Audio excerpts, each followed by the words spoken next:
They may be new to the villainy scene, but some of these baddies are sure to go down as modern classics.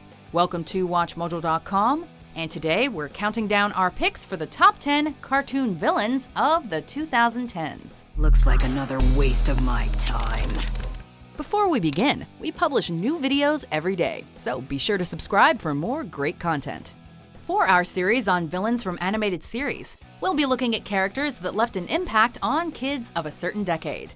In this case, that means those baddies who rose to prominence after 2010. Considering we'll be discussing some of their evil highlights, a spoiler alert is now in effect.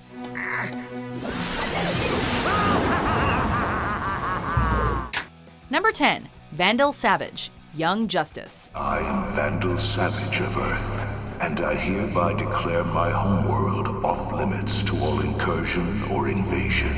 He's a well-established enemy of the Justice League, and a formidable foe for a new generation of heroes. Exposure to a meteor's radiation 50,000 years ago granted Savage an extraordinarily long life, which he's used to garner influence and power. This particular incarnation of the classic comic book character is a member of the Light, a group of supervillains that are enlightened and see the Justice League as an obstacle in the way of humanity's growth. With the Injustice League serving as our proxies, we are once again free to operate with impunity. He's got centuries of experience under his belt, packs a mean punch, and has the balls to waltz up to Darkseid without even a hint of fear. One thing is for certain, time is most certainly on his side. Business as usual. Number 9. Megatron, Transformers Prime. The punishment for trespassing in my domain is your destruction! It certainly says something when the same villain manages to stay relevant and fearsome with each new incarnation spread over 3 decades. And much like his predecessors, this version of Megatron is just as lethal. As the classic story of the Autobots and their timeless battle against the Decepticons is given a fresh coat of paint, Megatron is not only presented as a much more menacing and intimidating figure, we're also given deeper insight into his past and why he chose the path of violence and conquest. I can see the future vividly, but I must ensure its outcome. It's a reimagining sure to please any Transformers fan, and the fact that this villain is also voiced by the original voice actor, the legendary Frank Welker, makes it all the more awesome. The place in which I am to defeat the last of the Primes. Hear this! Any Decepticon who lays a hand on Optimus Prime will answer to me. Number 8. Queen Chrysalis, My Little Pony, Friendship is Magic. You won't get away with this! Twilight and her friends will... You were saying? Discord may have stolen the show for a brief time, but his subsequent shift to good puts him a step behind the Queen of Changelings in our books. Chrysalis spearheads the invasion of Equestria by posing as Princess Cadence, trapping the original in a cave before feeding off the love of her fiancé, who just so happens to be Twilight Sparkle's older brother. Even after her plan is revealed, she still manages to launch a full-scale assault with her changeling army, knocking Celestia down a peg in the process. Fortunately, even an army of creepy shapeshifters can't beat the power of love. Number 7. Dr. Heinz Doofenshmirtz, Phineas and Ferb. You see, today is my birthday. While the antics of two brothers during their summer vacation do give this show its heart, the side story involving an anthropomorphic platypus super spy and a bumbling evil scientist is by far the most entertaining aspect. And now, Perry the Platypus, to activate my creation. As with all self-proclaimed evil geniuses, Doofenshmirtz did not have a happy childhood, and the various hilarious cruelties he was forced to endure end up serving as the backstory for his various schemes. But those were lean times for my father, and our beloved Lono was repossessed. With his mad contraptions, an accent that no one can place, and a burning desire to take over the tri-state area, this is one villain that had us in stitches from the first episode. But seriously, no one should be forced to dress like a garden gnome. While the other children played kick-a-stomp-on and ate dunkelberries, I would stand for hours. Number 6. Bill Cipher, Gravity Falls. Oh, Gravity Falls, it is good to be back! Name's Bill Cipher. If ever someone warns you to never summon the Dream Demon from the second dimension, you'd better heed that advice. Otherwise, you'll accidentally let loose the eccentric, sadistic, and utterly insane Bill Cipher. Did you miss me? Admit it, you missed me. He's been manipulating humanity for millions of years to try and forge an actual body for himself, finding one such unlucky puppet in Ford Pines. Try to stop him or get in his way, and he's more than likely gonna make your life a living hell, whether it's through constant, unrelenting trickery or just by blowing you to bits. Do you have any idea what I'm like? When I'm mad? With all the craziness that happens in Gravity Falls, Bill is by far the most deadly and scariest thing to ever come out of Oregon. And that's saying something. Totally! Arm thrown!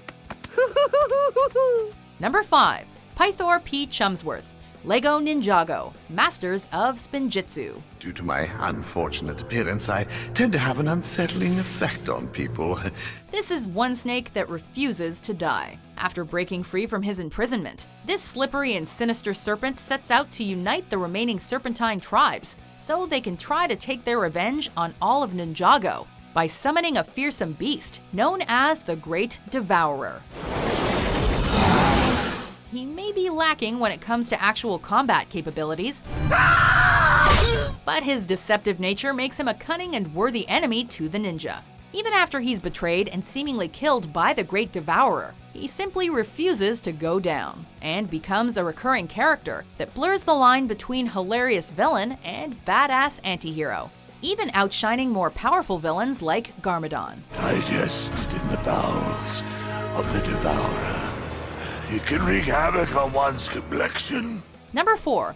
Foop, the Fairly Odd Parents. Did someone say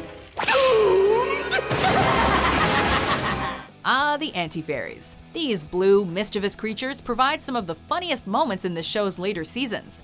Perhaps what's funniest about them are their opposing personalities to their fairy counterparts, and the fact that they often bring widespread disaster and mayhem wherever they go. Considering Poof is an incredibly powerful source of magic and love, you can imagine what his anti-fairy is like. I knew to defeat you I'd have to become something truly evil, so I became a lawyer. And I object to your existence! When a character is so dastardly and evil that he's literally born with a villain's mustache, you know he means business. Determined to eliminate his good-natured counterpart, Foop's hellish powers and Hannibal Lecter-inspired personality easily put him up there as one of Timmy Turner's worst enemies. Yes! I won the case! Take that, Poof! Number 3. Jasper, Steven Universe. You! The Crystal Gems fought their fair share of dangerous monsters during the better part of the first season, but they ended up meeting their match when this powerhouse from Homeworld made her debut. Stop singing! Jasper quickly establishes that she is not to be messed with when she slices Garnet in half during their first scuffle. But no one can deny that her second battle with Garnet and the accompanying song was downright stunning and an incredible piece of animation. I can see you hate the way we intermingle, but I think you're just mad cause you're single and you're not gonna stop when we made together. Needless to say, fans are eagerly awaiting more from this vengeful gem.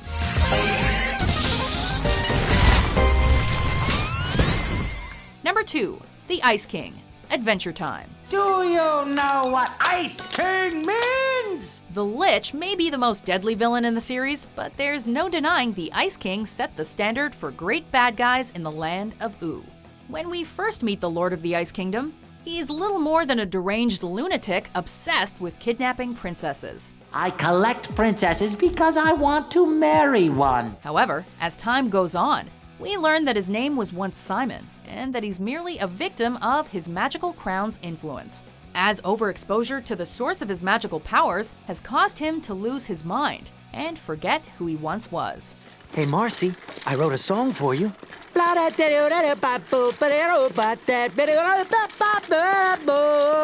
Yeah!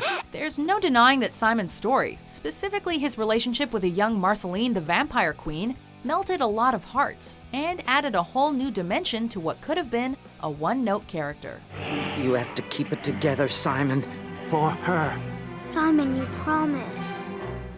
Before we reveal our number one pick, here are some honorable mentions. I do so admire your persistence. Ready to die? What? No way! No one planet has that much Volcanium X! With all that, I can power my entire army forever! No need for violence, woodsman, but be sure to keep it lit, or your daughter's flame will go out. Number 1. Zahir, The Legend of Korra. You left a loose end. I assure you, no one knows anything about us. No, you are the loose end. While Ozai had been established as Aang's mortal enemy throughout the original Avatar series, Korra was given a new nemesis to deal with in every season, and none was more dangerous than the leader of the Red Lotus. Join the Red Lotus. We learned about Rava and Vatu, and how Avatar 1 foolishly severed them. Not only does Zahir master airbending within a few days, he also succeeds in his mission by throwing the Earth Kingdom into chaos, assassinating the Earth Queen, and even putting Korra through such intense trauma that she's left fundamentally broken. Throw in his disturbing philosophical views and eerily calm demeanor, and you have a villain that may have lost the final battle, but whose actions sent ripples across the entire world. And though you will never again be reborn, your name will echo throughout history. Korra, the last Avatar. Do you agree with our picks? Check out these other great clips from WatchMojo and subscribe for new videos every day.